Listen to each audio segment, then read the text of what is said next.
Hello all, and welcome to another episode of Beth the Chef.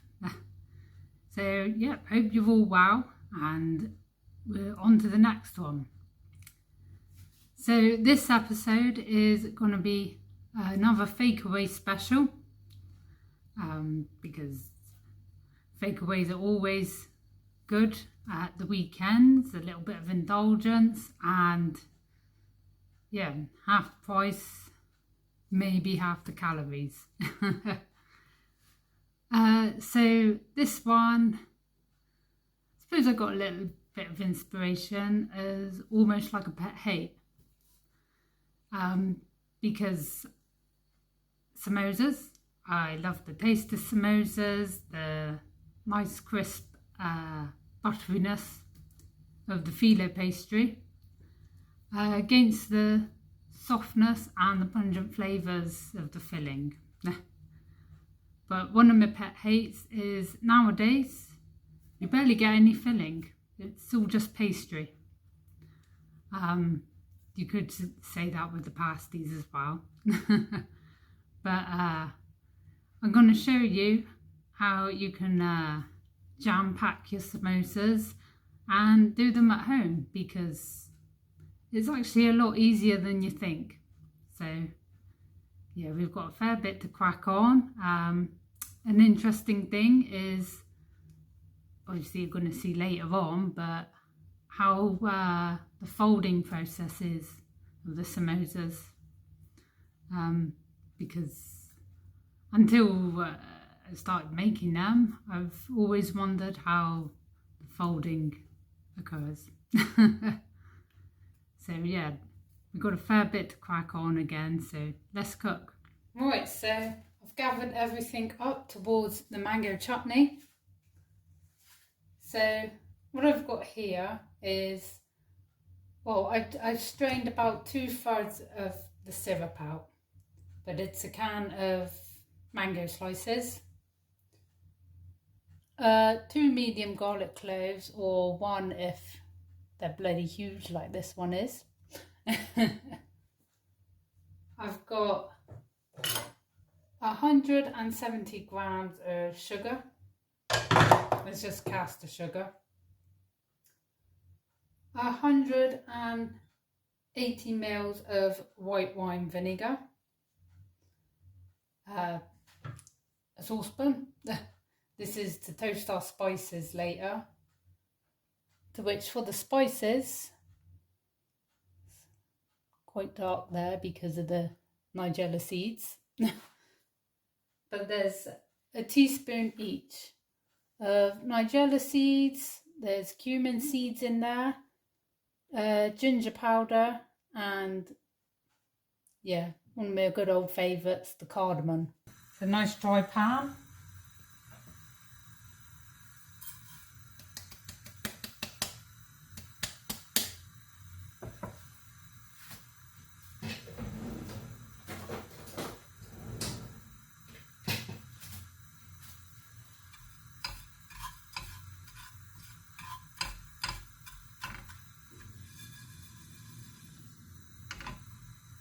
And you should see, it might not pick up on the camera to be honest, but you should see later on your little cumin seeds start to pop, almost like popcorn. Don't worry, they're not as vicious as popcorn, they won't go flying everywhere. Now on to slicing everything up for the chutney.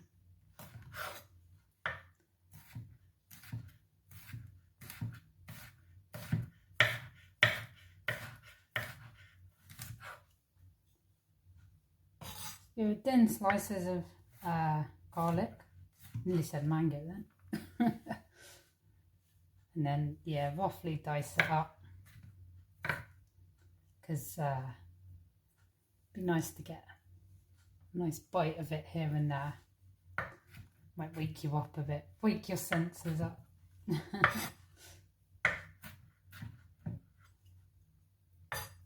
Lovely. And for the mango, now it's still quite soft anyway. They're just rough chunks. So it all makes sense now why our sugar is in a saucepan. It's for the gastrique, the sugar and the white wine vinegar, just like in the Deli Board cheesecake episode. Remember when I made that nice spiced apple chutney?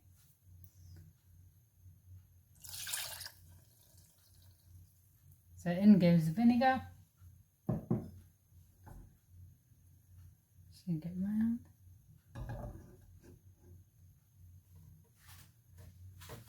And I just want to leave it until it starts bubbling and the sugar is dissolved. And then I'm going to lower the heat a little and add everything, the spices, the garlic and the mango. There you are. So it's starting to bubble away now. And I'm just going to lower the heat.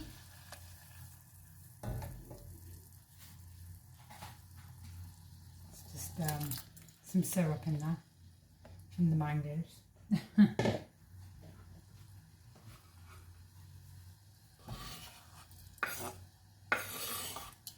Adding the mangoes and garlic in there.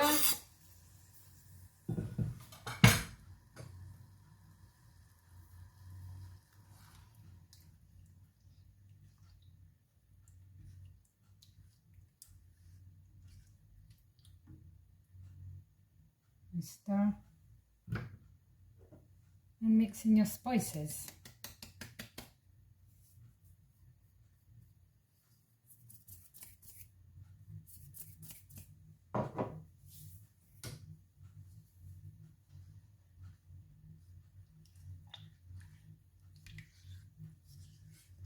And what it should look like now is a thinner, runnier mango chutney.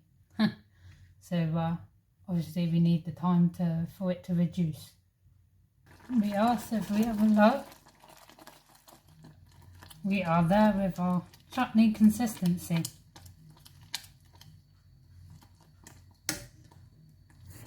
I'm just going to take it off the heat and pop it straight into a bowl. Alright, so gathered everything up towards the samosa filling. And yeah, I've got the trusty oil now. So I've got 2 lamb steaks. And I'm just letting the air get to them and get them up to room temperature. Going to dice them soon. We've got one diced potato to that size. It's about a centimetre squared, I'd say.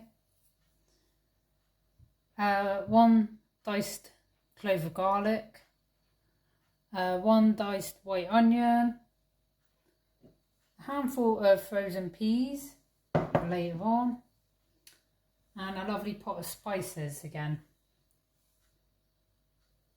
So yeah, in there is a teaspoon each of turmeric, medium curry powder, this is Madras curry powder, and garam masala, which you can now find in pretty much all supermarkets, in sort of like a world food aisle. Yeah, they have like the aisles now where you can get big packets of spices, and that's where I got it from. Usually at the back of supermarkets, if that helps. And a little bit of salt, and a little bit of fennel seeds, some toasted fennel seeds, simply because they add a bite, and fennel and lamb go perfectly well together. The first stage is I'm going to get a pan of water on and boil our potatoes. Check them as you go along. I can't imagine they won't take long, about 5 to 6 minutes. We'll strain them, leave them to one side, fry off spices in the oil, the onion and the garlic, diced lamb, and then I'm gonna mix in the potatoes and the peas, because one, peas don't take long to cook, and two is all this is gonna go in the oven later on anyway. Right, so while our potatoes are boiling away, I'm going to cook off the filling. A little bit of oil.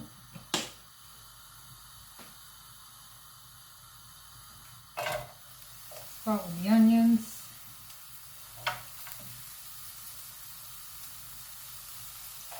And the garlic.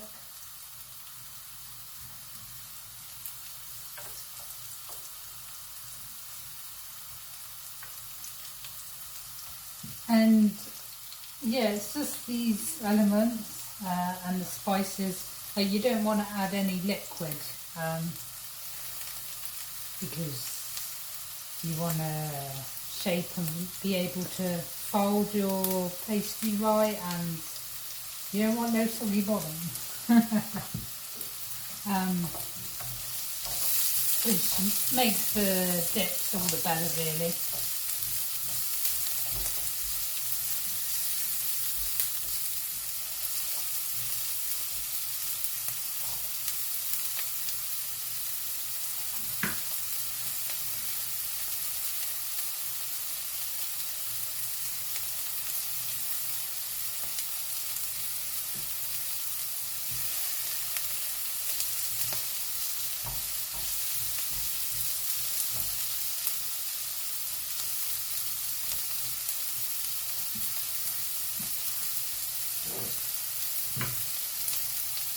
For a few minutes, and the lamb.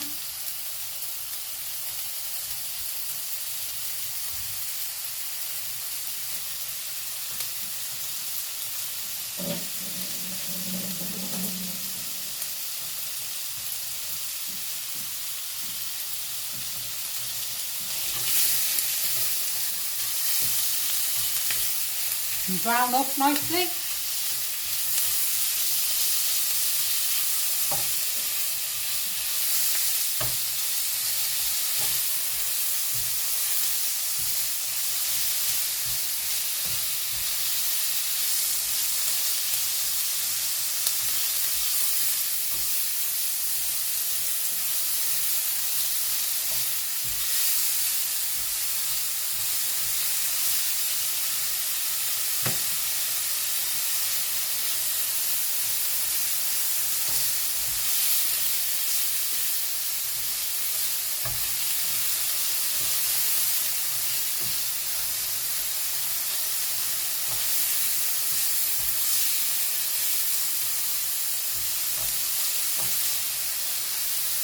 That's pretty much browned off.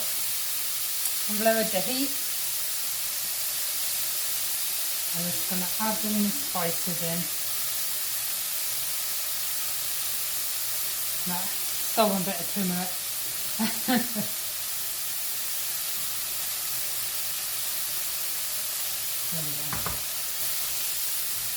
Right, so onto our phyllo pastry, and I've never tried making phyllo pastry before, and to be honest, I'm probably not going to, because I've done a little bit of research, and both Mary Berry and Michelle Roux Jr.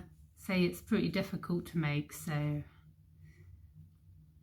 maybe in a few years' time I might have the confidence to have a crack, but that does put you off a little bit, I'm not gonna lie.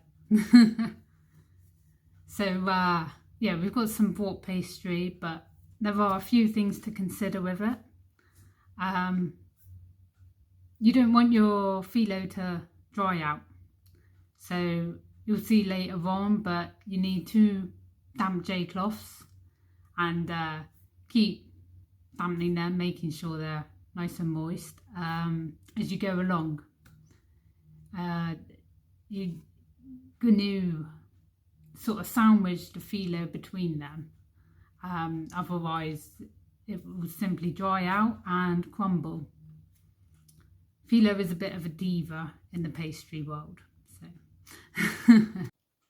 Right, so this bit I've recorded by hand just because you can see everything then. So, filling all done.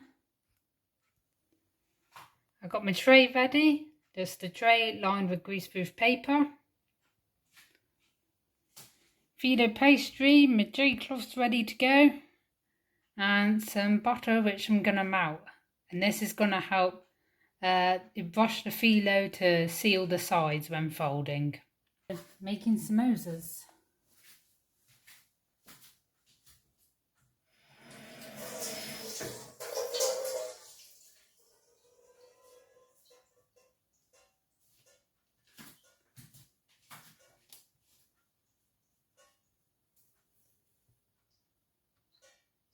The one damp J-cloth.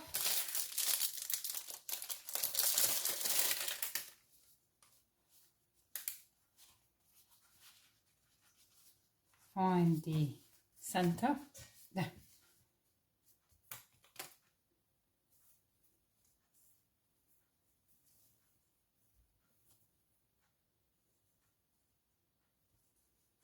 And J-cloth straight on top. I'm just going to move it over to here.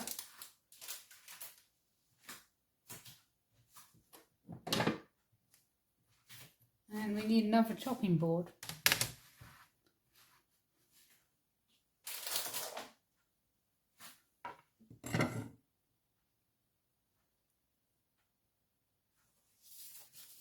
So take a sheet of your phyllo and each time cover your cloth, push it down a little.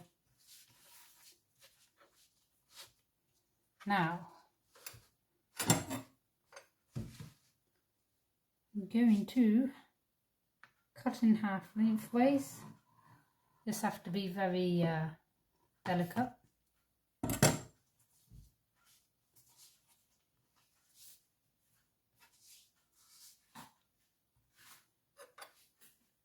And if I think of it like that, I want to use this section.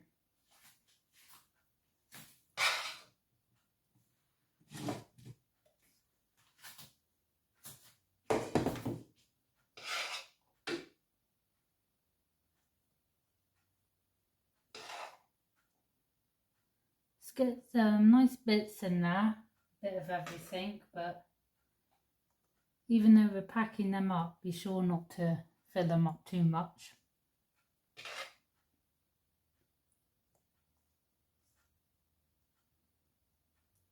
Just have to remember the shape you're going for.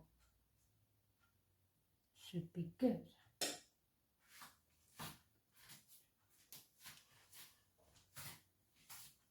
So with your butter, brush your edges.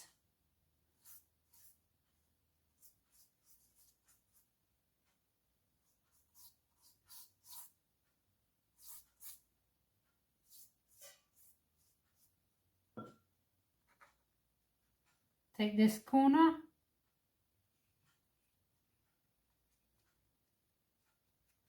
fold over,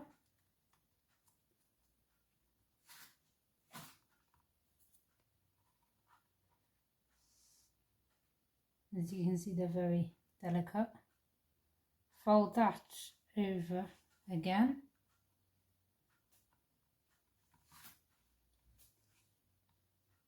Now this side I'll fold up, and you can see them starting to take shape and come together.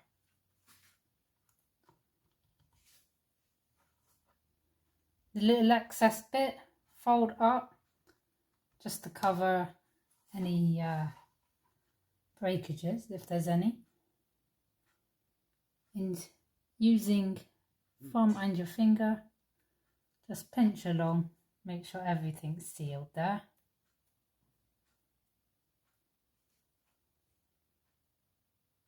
And straight onto your tray, your lined tray of greaseproof. Ooh. And if you have any leftover phyllo, just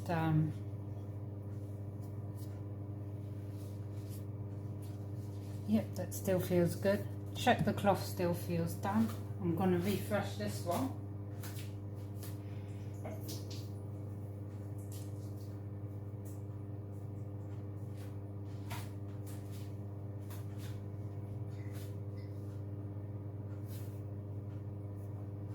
And within the cloths,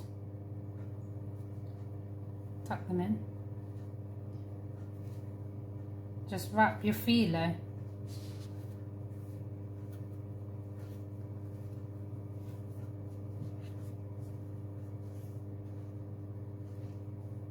Make sure it's covered.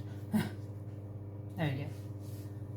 And just pop straight back in the box, or if you got rid of the box, cling film. And it can last for, well, at least 3 days in the fridge, kept like that.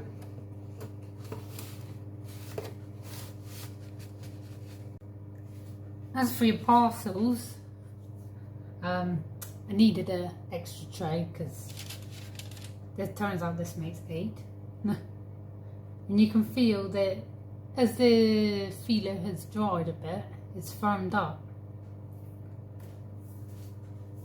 I've got the oven preheated to 180, and with the remaining butter, just going to brush over the top. So we're all ready to plate up. And I've just put my mango chutney into little glasses, which I put in the middle of the plate.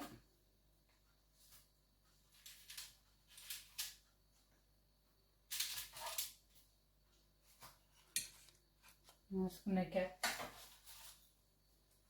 the samosas. As you can see there, they are nice and golden.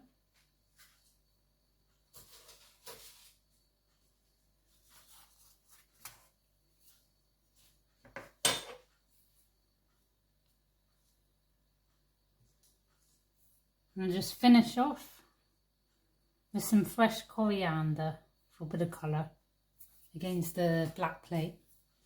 And there we have it, our beautiful lamb samosas with some homemade spicy mango chutney. Finished off with fresh coriander.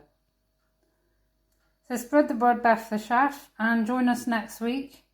We're going to do a little bit of French cookery. So we're going to make a malted milk creme brulee, some raspberry sugar to brulee the top of it, and we're going to pair it with a zesty orange shortbread finger. Bon appetit!